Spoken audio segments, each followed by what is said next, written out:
بمباری کے بعد یہ لوگ تباہ شدہ عمارتوں کے ملبے پر بیٹھے ہوئے ہیں، ان کے سروں سے ان کی چھت چھین لی گئی ہے اور ان کے پیروں تلے سے زمین کھسک رہی ہے، لیکن یہ لوگ پھر بھی ڈٹے ہوئے ہیں۔ یہ وہ بہادر لوگ ہیں جنہیں نہ بم کے دھماکے ڈرا سکے نہ لاشوں کے منظر۔ رمضان کے دوران یہ لوگ چند ٹکڑوں پر گزارا کرتے ہوئے افطار کر رہے ہیں۔ ہم نے ایسے افطار تو شاید پہلے کبھی نہ دیکھے ہوں۔ اگر آپ پاکستان میں ہیں تو لاہور سے لے کر کراچی تک چہل پہل ہوگی۔ اگر آپ دہلی میں ہیں تو جامع مسجد اور ذاکر نگر کا نظارہ آپ کے سامنے ہوگا۔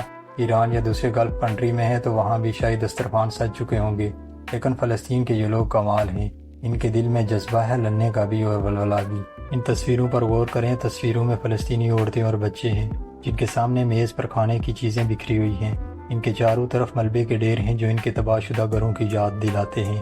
عام طور پر جب پرندے کا گھونسلہ ٹوٹ جاتا ہے تو وہ اڑ جاتا ہے، لیکن یہ انسان ہیں جن کے پر نہیں ہیں۔ یہ تصویریں شاید آپ نے دیکھی ہوں، لیکن ہو سکتا ہے کہ آپ نے انہیں محسوس نہ کیا ہو۔ دنیا بھر میں رمضان کا استقبال جشن اور روحانیت کے ساتھ کیا جاتا ہے، لیکن غزہ میں جنگ کی گونج اب بھی موجود ہے۔ لوگ بے چین ہیں، ان کے دلوں میں خوف ہے کہیں پھر سے موت اور تباہی کا سلسلہ شروع نہ ہو جائے۔ پچھلے رمضان میں غزہ کے لوگوں نے جو کچھ جھیلا وہ یقیناً اس رمضان میں بھی ان کے دلوں پر بوجھ بن کر بیٹھا ہوگا۔ یہ تصویریں پہلی بار نہیں ہیں، پچھلے رمضان میں بھی انہوں نے جنگ کے دوران ہی روزے رکھے تھے۔ فلسطینی رائٹر اسراء ابو قمر لکھتی ہیں کہ پچھلے سال کا رمضان اس سے زیادہ دردناک تھا۔ بھوک ہر جگہ تھی، وہ دن بھر روزہ رکھتے تھے لیکن افطار میں صرف ایک ڈبہ بند کھانا ملتا تھا جسے 6 لوگ مل کر کھاتے تھے، وہ بھی اندھیرے میں بیٹھ کر بے ذائقہ کھانا چبانا ان کی تقدیر بن چکی تھی۔ وہ اپنے خاندان سے بچھڑ چکے تھے۔ وہ کہتی ہیں کہ نانی کزن جو ہمیشہ ہمارے ساتھ رمضان گزارتے تھے اب ٹینٹوں میں رہنے پر مجبور تھے، غزہ کے مختلف حصوں میں پھنسے ہوئے تھے۔ رمضان جو ہمیشہ ملنے جلنے اور محبت کا مہینہ ہوتا تھا اب ان کے لیے جدائی اور تنہائی کا پیغام بن گیا تھا۔ روزہ کھولتے وقت اذان کی آواز سننے کی خواہش دل میں ہی رہ جاتی تھی۔ کوئی مسجد سلامت نہیں بچی تھی۔ کچھ لوگ اذان دینا چاہتے تھے لیکن ڈرتے تھے کہیں ان کی آواز انہیں نشانہ نہ بنا دے۔ مسجد کے لاؤڈ سپیکر سے نکلنے والی اللہ اکبر کی آواز کی جگہ اب بمباری اور گولیوں کی گونج تھی۔ رمضان کی پرانی رونقیں افطار کے بعد مسجد جانا، تراویح کی نماز پڑھنا، دوستوں اور رشتہ داروں سے ملنا، سب کچھ ایک خواب بن چکا تھا۔ غزہ کی سب سے پرانی اور خوبصورت مسجد، عمری مسجد جو کبھی قرآن کی تلاوت اور سکون کا مرکز تھی، اب مٹی اور ملبے میں تبدیل ہو چکی ہے۔ اسراء ابو قمر مزید بتاتی ہیں کہ اس سال رمضان کے حالات تھوڑے مختلف ہیں۔ فی الحال جنگ رکی ہوئی ہے، افطار کے وقت زمین کو ہلانے والے دھماکے نہیں ہو رہے، فجر کی خاموشی کو توڑنے والی بمباری بھی نہیں ہے۔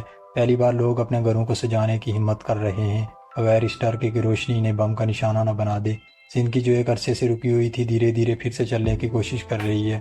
دکانیں اور بازار جو بچ گئے تھے وہ سج رہے ہیں۔ اس کے ساتھ ساتھ غزہ میں تجارت بھی ہو رہی ہے، لیکن غزہ کے اندر جو سامان تجارتی ٹرکوں سے آ رہا تھا وہ زیادہ تر لوگوں کی پانچ سے دور ہو رہا ہے۔ اب اس بار اس رمضان میں لوگ وہی کھائیں گے جو مل جائے، شاید تھوڑا سا چاول یا جو سبزی خریدی جا سکے۔ بہت سے لوگ گوشت کا خواب بھی نہیں دیکھ سکتے۔ وہ مزید بتاتی ہیں کہ اس بار کی سب سے بڑی کمی وہ لوگ ہیں جو اب ہمارے ساتھ نہیں ہیں۔ 48,000 سے زیادہ لوگ اسرائیل اور حماس کی جنگ میں شہید کر دیے گئے ہیں۔ بہت سے ایسے لوگ ہیں جن کا پورا خاندان مٹا دیا گیا ہے۔ ہر روز افطار کی دعوت میں اب وہ جگہ خالی ہوگی۔ ایک والد جو اب کبھی اپنے بچوں کو کھانے کے لیے نہیں بلائے گا، ایک بیٹا جس کا روزہ کھولنے کا بےتابی اب کبھی نہیں دیکھی جائے گی، ایک ماں جس کے ہاتھوں بنی لذیذ ڈشیں اب کبھی نہیں کھائی جائیں گی۔ میں نے بھی اپنے عزیزوں کو بہت کھویا ہے۔ اسراء ابو قمر کی باتوں کو زیادہ وقت نہیں گزرا تھا کہ ایک بار پھر غزہ کے اندر بمباری شروع ہو گئی ہے اور لوگ جہاں تھے وہاں چھپنے پر مجبور ہو گئے ہیں، اور ڈر کا ماحول ان کے دلوں میں پھر سے گھر کرنے لگا ہے، اور یہ رمضان بھی شاید پچھلے رمضان سے زیادہ ان پر دردناک گزرے۔